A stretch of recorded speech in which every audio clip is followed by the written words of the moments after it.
Is this actually recording? Yep, 1 minute, 7 seconds of bollocks. Take one.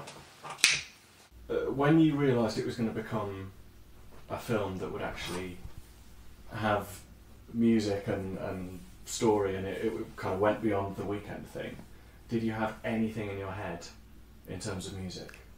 I had various bits of Temp Track. I remember Requiem for a Dream was one of the bits of Temp Track we had, and a couple of bit of Craig Armstrong stuff. I had some Temp Track for the very end of the film. That was when I wrote the scene. It was pretty much the only scene in the film that was actually written. But the very end scene, had some Temp Track. So so I had a few ideas, but apart from that, not really. I mean, fairly clueless as what the hell to do with it. I'm going to ask this because I sort of know the answer. Was there anything you deliberately didn't want to do with the music? The film obviously has certain parallels with 28 Days Later. I was very conscious not to go too far down that road with the music because I did want the film to be its own thing, and it was obviously going to be compared with that film, but I didn't want to the music to sound quite so much like that. I didn't want to go too horror film with the film. You know, I didn't. Halfway through the filming of the film, I kind of decided to actually take the film away from the horror genre. You know, I still don't mind if the film is scary for people. That's great, but I feel like if we tried too hard to make it scary with the music, it could actually have a negative effect on that stuff. So, what do you think is the role of music in a film? I think it's different in different projects. Well, I think the role of music is there. It's there to help tell the story, fundamentally.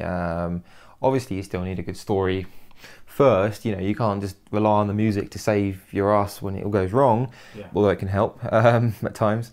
But I do think music, something I've really learnt on this film is that music goes a long way to help you actually tell the story. There are many things in a film that help you tell the story, but music is a big part of that. And if you get it wrong, you can certainly lead the audience down the wrong path, and they get the wrong idea about what's happening in the film. And as I said on my other blog, there were at least 2 scenes where I scored them a particular way, and then Dan heard them and he said, why is it doing that at the end? And it's because I thought the characters were being chased by a soldier or something, and it turned out they weren't. They'd escaped. The soldier didn't realise that they had escaped, and the music was going, chase, chase, when it should have been a bit more stealthy. Yeah, one thing I've learned is never make any assumptions about what people understand about the film. Yeah. I know what the intention is in every scene in the film myself. Sometimes I think, oh, that's really obvious. Wilkes will get that, or whoever is going to get that, they're going to understand that. That's the thing. And actually, it's not always obvious. And again, without the music there, people don't. So it's a hugely important part of the drama. Yeah. That the music kind of helps lead. Tell the audience where the story is and where it's going. Once the composer knows what the bloody hell is actually. So Do you have a favourite score? I would guess it would be one of the Star Wars ones. Oh, soundtrack. Well, yeah, I guess The Empire Strikes Back, being the best film ever made, of course, is an incredible soundtrack. Is that part of why? Because it's attached to your favourite film? Or do you think... I guess there's a certain bias there, but I do think it is an incredible soundtrack in terms of storytelling in general. Do you have a favourite cue from Darkest Day? Favourite bit of music? That's a difficult one. The montage, the end scene of the film, is brilliant. That really works. Well, actually, I guess the opening as well. Yeah. And as you say in the blog, that was probably that scene. I guess went through the most number of drafts before we arrived. Because that's the first bit of music we did, and you really wanted to nail down the sound of the film. Yeah, that's true. It leads you into the film. The visuals were being shot on an old DV camera weren't the best as well, so but the music was also helping to sort of get people past that, visually. When I listen to that music, it pulls me in, and almost makes me forget that I made the film, which is quite a difficult. It's kind of spot on, really. So I sent you a lot of first drafts, a lot of demos, a lot of stick this on and see how you feel about it. Which one was the most surprising in terms of what you thought I'd send you and what you ended up with? Ooh, the montage that I was just mentioning. That was very different to how I imagined it would be. The temp track that I had on there, I think it was from the Thin Red Line. I remember it was Journey to the Line from Hans Zimmer's soundtrack. That bit of temp track I thought was great, and I was like, and there's a couple of bits of temp track throughout the film where I thought Wilkes is going to really struggle to match this, you know, and which is always a bad situation to be in, because when you feel like especially when the budget is non-existent practically. So you put an amazing bit of music on, and you just think, wow, we're never actually going to get to that level, and so it'll always be almost a disappointing moment in the film for me when you get to that. And I must say, I feel that bit of music exceeds the temp track. If given the choice between the two, forgetting any legal considerations or anything, I would actually choose the final music over the temp track. That means a lot. That's a good so yeah, that was even the end music of the film. Yeah. I wouldn't say it exceeds the temp track, but I'd say it's on par with. I'd say it's in terms of how it. Because I know how much you like. Well, exactly, yeah. So yeah. Sneeze. Sorry if well, I'm sure that'll be cut out. What's the most important thing that you've learned from working with a composer on film? I found directing music very similar to the challenges I had learning to direct actors. It is a performance in a way, and you need that performance to work for the story and move the story in the right direction. Right. In the same way, you know, if an actor's performance does that, in the same way that the music can do that. I kind of thought, I get a load of music, goes in, fine. You know, it's actually not always so obvious as to where the direction the music needs to go in, which is not great for you, but sometimes I was very slow at kind of realising the core function of the music in a scene, you know, what it needs to do. And sometimes we'd be quite, you know, you'd have done a version or two and it's not working, and I'd really have to go away and work out, why is this not working? Yeah. And then suddenly be like, of course, that needs to tell that, you know, needs to do that, and that needs to do that, which really is something I need to be able to do far earlier on. You know, it's something, even when I'm shooting the scenes, I guess that's something I should be thinking about, especially when temp track was involved. When I get a new bit of music, very often it would sound automatically wrong to me. Yeah, because it was other. Because it was different. Yes, yeah. You'd given me a bit of music beforehand, and my ears had grown kind of used to it. Yeah. And then you'd make a change to that bit of music. Even if it was a small change. Even a small change. I would hear it massively. I would be like, what have you done? You've changed something. You were doing a huge amount of work on the film, and very often I'd say, oh, not quite feeling that scene. I think that's something you probably heard quite a lot from me. And sometimes. Yeah.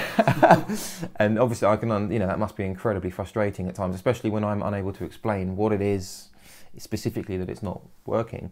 Less of a question, more of a broad sort of, what was your experience with sound on the film? Because we had a lot of sound designers, we had people doing Foley, but eventually Dan did a shitload of sound design and Foley and mixed the film with my beady eyes. Sort of sat behind you like a hawk telling you to add more reverb and stuff and EQ. Right. So how was that? I had two other sound guys helping out, and they did a huge amount of work as well. Which were? On sound, Rob Davison and Sean Price, two very good sound designers. There was no money involved in the film. Everyone was working for free and, you know, giving up their own time. So just to get the film done a bit quicker, because this stuff was taking a long time, because the huge amounts of work and number of hours you have to put into that stuff. Yeah. So I decided to do some sound design myself, and I sort of took on more of the boring stuff, just because I kind of wanted to give other people more interesting stuff to work on. Yeah. So I ended up doing a lot more of the interior footsteps and people picking up cans and boring stuff like that. You know, it was a big learning curve doing that stuff. Yeah. I don't feel that I'm naturally inclined, you know, in terms of sound. I do visual effects. I'm more interested in visuals. and I think that's how my brain works. So sound is kind of doesn't come naturally to me. So you're not aching to do sound design on next film? No, no. I think if somebody else can do it for me, then I'll certainly be happy. Do you think the fact that you've done so much sound work on this film, do you think that's going to make you a better director in terms of talking to a sound person, or do you think it's going to make you a pain in the arse? I think it's massively helpful, actually. I think both in terms of the sound design itself, and knowing what that can do for the film, and knowing how to get that right. Again, the same with the music, really, to tell the story. It's all, everything needs to be pushing in the right direction. So that stuff's very important. Because I also mixed the film, like you said, which is something, of all the filmmaking processes in the entire film, I'd say that was the one that surprised me the most, and it shocked me really how much work it takes and how important it actually is for the final film. As a director, I feel like I've learned a huge amount from doing just the mix. Finally. I'm going to make this some 3-hour epic making of The Dark Knight. The music of Darkest Day in 6 words. I thought 6 was harder than 3 somehow. Yeah, you're a bastard. 6 words. Exciting. It's got to be a sentence. Oh, you can't just throw words out. Oh, I thought you wanted 6 words.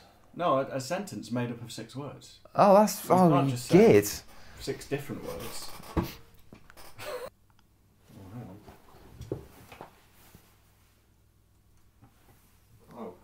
It switched off. When My did it switch moment off? to show. Oh, I don't know.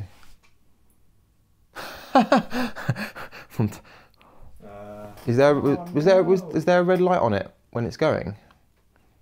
I could maybe do a little. Do a little what? I could do a dance. Now the and camera's then working. you can put the audio on the dance. Brilliant. So people have got something good to look at whilst I'm talking about things. I'm deliberately doing this as a nice serious thing to offset the levity and stupidity of the last vlog, and now you want to... I'm trying to make you look good. You want to dance. You're a bastard. What am I supposed to think of 6 words? As soon as you do this, you can do your interview. Exciting. You can't start a sentence with exciting unless you're Yoda. You know that thing when they have a caption on screen that says 4 hours later? Yeah, like that would normally be faked, right? Yeah. But in this case, it would be real. This is genuinely happening in real time. Yeah, real time.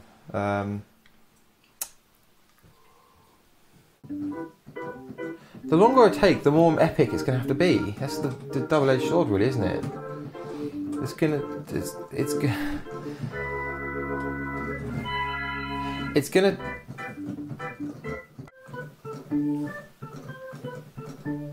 That is countdown. Yeah. You can't put that in because you get sued.